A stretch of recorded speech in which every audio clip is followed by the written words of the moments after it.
So magandang umaga mga kabay. Meron po tayong estimate dito mga kabay. Ayan.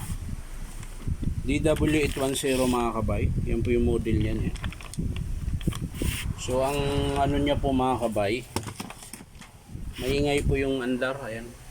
Nasaksak natin mga kabay. Tinapupahan lang natin.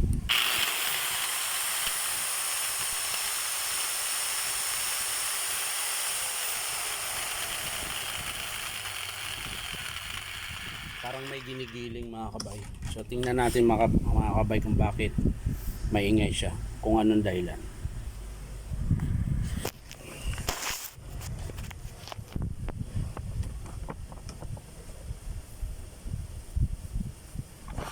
Ayan mga kabay,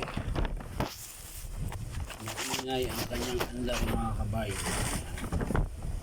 So buksan natin kung bakit, kung anong dahilan mga kabay. Ayan. Kung pagod na yung kamay ko, nalalaglag na lang yung flat screw.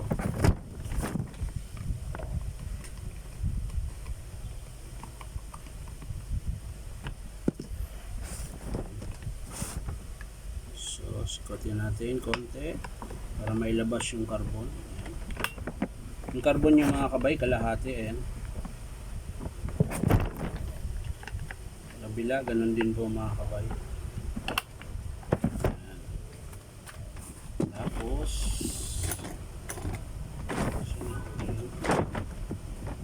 wala po.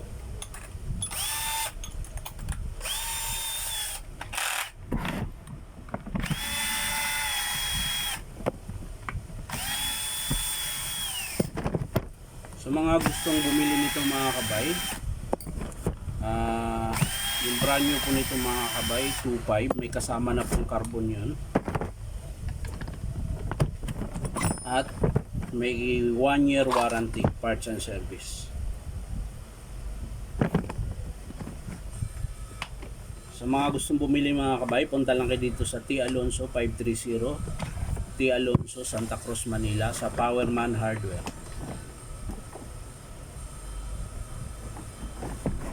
Bakit kaya maingay mga kabay? Ayan, tingnan nyo ito mga kabay.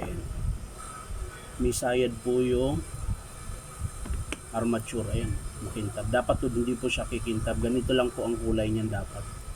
Ayan, yan, yan. Ganito lang po ang kulay. Hindi po siya dapat maggaganyan na makintab. Ayan.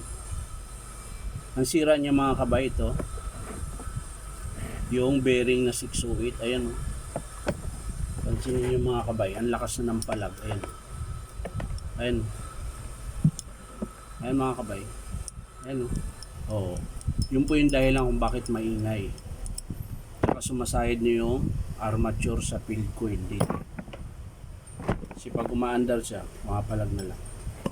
So ang papalitan dito mga kabay, bearing 608. Ito. Ayan. Ganun sa kabila mga kabay, okay pa. So yan lang po yung papalitan, bearing 608. Siguro yung sa carbon, magpapalit na rin tayo mga kabay. Ayan, kalahati po kasi mga kabay. Malapit na rin po, konti na lang yan, lalabas na yung stopper. So ang papalitan natin mga kabay dito, pag in-approve ng customer, bearing lang po, tsaka carbon brush. So yan lang po mga kabay, maraming salamat sa panunood at pa-like and share na rin po. So kita-kits tayo ulit sa susunod na video mga kabay. Bye bye, maraming salamat.